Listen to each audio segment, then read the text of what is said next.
mustaf warsame sabriye oo ah qoraa Soomaaliyeed oo dhalinyaro ah waxa uu dhawaan soo bandhigay digana ka sheekeynaya taariikhda guunka ah ee magaalada Dhuusamareeb ee xarunta maamulka Galmudug oo dhacda bartamaha Soomaaliya. waa buug soo koobaya sooyaalka magaaladan. arrimaha buug wuxuuse waxaa ka mid ah sida magaca magaaladan uu isu soo bedelay, dadkuna ugu kala aragti duwan yihiin, halka ay dhacdo juqraafi ahaan iyo waxa ay caanka ku tahay. haddaba faahfaahinta arrimaha uu iftiimiye buuggiisa ayuu uga warramay waryaha Radio Ergo Raa'ida Cali Ciise. magaca Dhuusamareeb dadku way ku kala raayidooyin yihiin, qolaba dhinac ay ku sheegaya. buuggayga ilaa 8 aragti oo magaca Dhuusamareeb ayuu sheegaya. magaca ugu horeeya waxa way magaca Dhuusamareeb inuu ka yimid oo ah yacni in ceel ku aali jiray magaaladan oo dadku markay biyaha cabaan into yacni caloosha kacdo ay dhihintaan tan Dhuusamareebeyso. sidoo kale Dhuusamareeb meeshii xarunta ahayd oo maryaha dadka kala reebanaysa dadka qaarkood ayaa oranaya. sidoo kale dadka qaarkood ayaa oranaya magaca Dhuusamareeb waxa uu ka yimid dhawaaqa maroodiga oo dhulkan wuxuu ahaa dhul hawd ah, marka xilliyana maroodiga ayaa biyaha ka cabi jiray, xilliyana dadka ayaa ka cabi jiray. sidoo kale magac kale jiro oo magaalada caan ku ahayd oo ah Daardheer oo xeradii Talyaaniga oo kontumiyadii oo dhisay bilowgii kontumiyadii oo magaalada duleedkeeda ku taala. sidoo kale magaca Dhuusamareeb aragtiyadas kala duwan ayaa jira. sidoo kale magac kale jiro oo la isku dayay waagi burburkii intaana dawladii burburin la isku dayay in loo bixiyo, iyadana ma suurta gelin. sidoo kale magac kale jiro oo xilligii madaxweyne Farmaajo shirarkii kala duwanaa ee Dhuusamareeb 1 2 3 halkan lagu qabtay oo ahayd in loo bixiyo Samareeb, iyadana magacyada magaaladan ay ka mid tahay. sidoo kale magac kale jiro oo aad media looga isticmaalo oo Diamond City. magaaladan waa magaalo macdanta uranium-ka caanka ku ah, marka inay noqoto magaalo uranium-ka oo maadaama deegaanada kala duwan Soomaalida kuwa kastaba kheyraad gooni leeyihiin, marka magacaas Diamond City ayaa dadka qaarkood isticmaala. marka ilaa 8 aragti oo magacyo ayaan soo qaatay. waa kee magaca saxda ah ee marka magaaladan loo yaqaan? kin magacan isleeyahay waa ugu macquulsan yahay, dadkuna wada sheegayeen waa Dhuusamareeb meeshii laga gudbaayay. maxaa yeelay markaad fiirisid laamiga dheer Dhuusamareeb xarunta gobolka intaadan gaarin iyo magaaladan hoose waxaad dareemaysaa in magaaladu gud tahay, marka meel xanaan ah oo dadka ka reebata maryaha ayay ahayd. marka magacaasi Dhuusamareeb sidii ku imaaday? magacaasi Dhuusamareeb dadka waayeelka marka la sheekaysto waxay ku sheegayaan in wadadan xilliga rastada ahayd. rastada waxa waaye xilliga intaan laamigan 74 ayuu Jaynis ku dhiseen ka hor. xanantaas ayaa waxay sameey jireen in dadka safareyda ah ay ka reebtaan alaabahooda iyo marka qofku difaac ku jira marka meeshii waxay ka reebanaysaa waa dharka iyo yacni qofku wuxuu wato. marka magacaasi ay dadku waayeelka ugu badan ku sheegayaan kan ugu saxsan aniga aragtideedana oo ilaahay. sidee ku xaqiijisaa adigu inuu kan saxda yahay? yacni waxaan inta badan cabirayay ra'yul caamka. qofku 10 qof markii ku magacaas ku sheegto iyo 2 qof hal magac isku raaceen, majority ayaa waxa maamulaya dadka minority-ga ama aragtida minority-ga. taariikhda magaaladan buuggaagu uu ka sheekeynaya xagee ka soo bilaabataa? runtii taariikhda magaalada waan fogeeyay si buugga xajmi iyo u yeesho. taariikhda magaaladan waxay ka soo bilaabmay xilligii saldanadii Ajuuraanta. saldanadii Ajuuraanta waxay saldanad Soomaaliyeed oo ka talijisay magaalada Hobyo ilaa Kismaayo. marka waxay saldanad weyn oo dhulka Soomaalida dhan laga wada yaqaano. qarnigii 13aad ilaa qarnigii 17aad ayay jirtay. magaaladan Dhuusamareeb ma jirin xilligaas oo dhul hawda iska ahayd, laakiin dadkii deegaana maadaama dhul hawda ahayd dad reer guuraa marmar digi jiray. marka magaaladan waxa laga xukumi jiray magaalada Ceelbuur oo bariga gobolka Galgaduud oo magaalo taariikhi ah. sidoo kale waayahaas kala duwan ee Dhuusamareeb soo martay waxa kamid ah waagii Talyaaniga. waan islaahay xilliga ugu muhiimsanaa gumeysiga Italian Somaliland ee dhulkan yimid 1925 ayuu Talyaanigan dhulkan yimid. waxayna ka mid 4 magaalo oo bartamaha Soomaaliya ku taala oo bases military Talyaanigu uu ka sameeyay. sidoo kale xilligaas Talyaanigu markuu yimid waxa uu sameeyay qaab maamul ahaan ah, yacni ciidan oo halkan dhigtay si uu u weeraro boqortooyadii Baargal boqor Cismaan Puntland. sidoo kale inuu weeraro boqortooyadii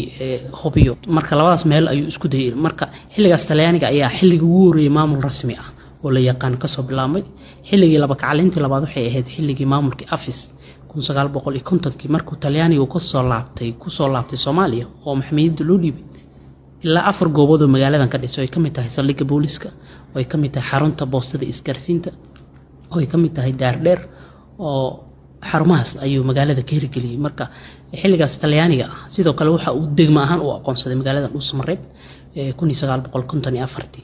maxaa lagu xasuustaa Dhuusamareebtii hore runtii Dhuusamareebtii hore Dhuusamareeb cimrigeeda waxa lagu sheegaa inta hadda ogaaday 130 sano xilligii ugu horeeyay la degay deegaan rasmi ah dadku bilaabay 1890 ama bilowgii 90 xilligaasi sidaan helay sawiradii laga qaaday halkan sawir waxaan hayaa eeridan sina dhaqo oo Dhuusamareeb hoos tagta laga qaaday 1927 marka way ka sii horeeyay deegaan ahaan inay magaaladan dadku tagaan marka sawirada taariikhiga sawirada inta badan waxa qaaday gumaysiga Talyaaniga oo koonfurta Soomaaliya ilaa waqooyiga Puntland dhulka Puntland haystay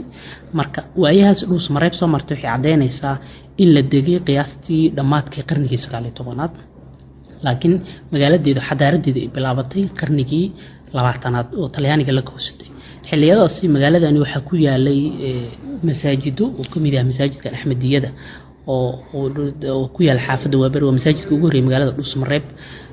laga asaaso marka xilligaas magaaladuna nolosheedu waxay ka bilaabantay ceelasha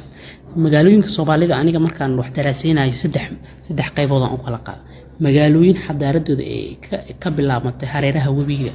sida magaalada Jowhar Afgooye magaalooyin xadaaradooda ay ka bilaabantay xeebaha sida Muqdisho Baraawe Marko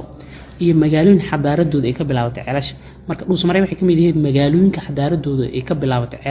ceelashaas jaandheer iyo ceelal badan oo magaaladan ku yaala ayay dadku ka cabi jireen qofkii aan aqoon Dhuusamareeb ee wareysigaaga dhageysanaya wax yar ugu soo koob buuggaaga waxa uu ka sheegay Dhuusamareeb iyo waxa laga baran kara magaaladan adduunyada wax jira wax la yiraahdo multicultural magaalo Soomaaliya oo dhan qabaa'ilada Soomaaliyeed oo dhan ka wada taliyan tusaale ahaan markaad gudoomiyaasha gobolka ay eegtid Soomaaliya oo dhan ayaa ku sidoo kale magaalo base u ah xarumo military magaalada Dhuusamareeb waxay ahayd magaalada saddexaad ee ugu xarumaha Soomaaliya markii laga tago Muqdisho iyo Hargeysa waxa ku yaala xerooyinkii military oo dhan haday noqdaan nabad sugid haday noqdaan military haday noqdaan everything oo military ku saabsan maadaama ay magaaladan Dhuusamareeb ay saaran tahay xuduudda Itoobiya iyo Soomaaliya waxay ahayd meeshii laga difaaco gobolada dhexe oo dhan sidoo kale magaaladan waa magaalo yani fanka iyo suugaanta caan ku ah magaaladan waxa ka soo jeeda Ilaahay u naxariistay boqorada codka Xaliima Khaliif Magool ayaa magaalada ka soo jeeda oo caan ka ahayd sidoo kale Xasan Aadan inkastoo Xasan Aadan reediin soo yahay laakiin halkan ayuu ku dhashay marka waa magaalo Soomaaliya dhan kulminaysa dad aqoon-yahano ah sidoo kale magaaladan waxa ka soo jeeda madaxweyne Cabdiqaasim oo madaxweynihii dawladda ku meel gaarka ahna madaxweynihii jamhuuriyadda saddexaad ee Soomaaliya ra'iisul wasaare Saacid ayaa halkan ku dhashay Cabdiwali Cali Gaas halkan ku dhashay marka waa magaalo Soomaaliya oo dhan kulminaysa adiga maxaa kugu dhaliyay ka qora ahaan inaad buuggan qortid waayihii Dhuusamareeb marka waxa igu dhaliyay maadaama taariikhaheena Soomaalida ay xilliyadii hore ay noo qori jireen dad cadaan ah oo ka turjumaynin dhaqankeena iyo sooyaalkeena iyo waxaan isku hayno in la helo dad Soomaaliyeed oo taariikhda odayaasha inta u taga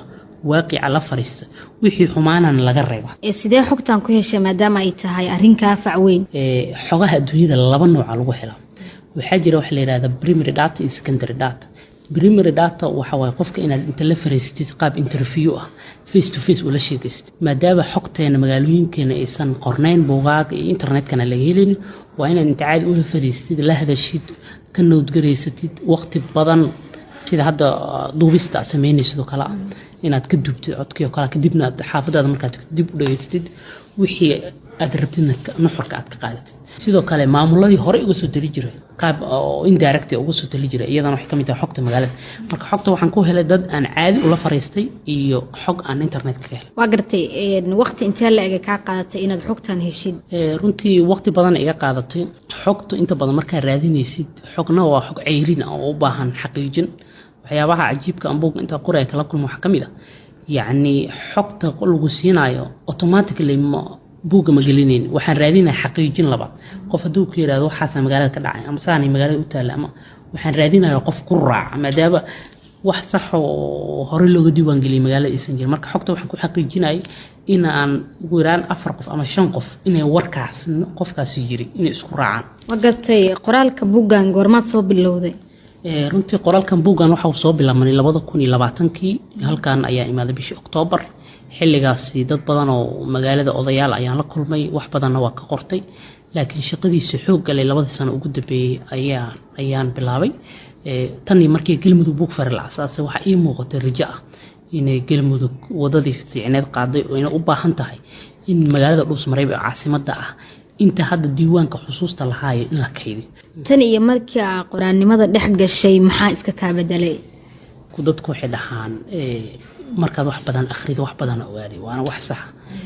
tusaale waxaad dareemaysaa inaad maskaxdaada korayso sida raashinka loo cuno quudka maskaxda waa akhriska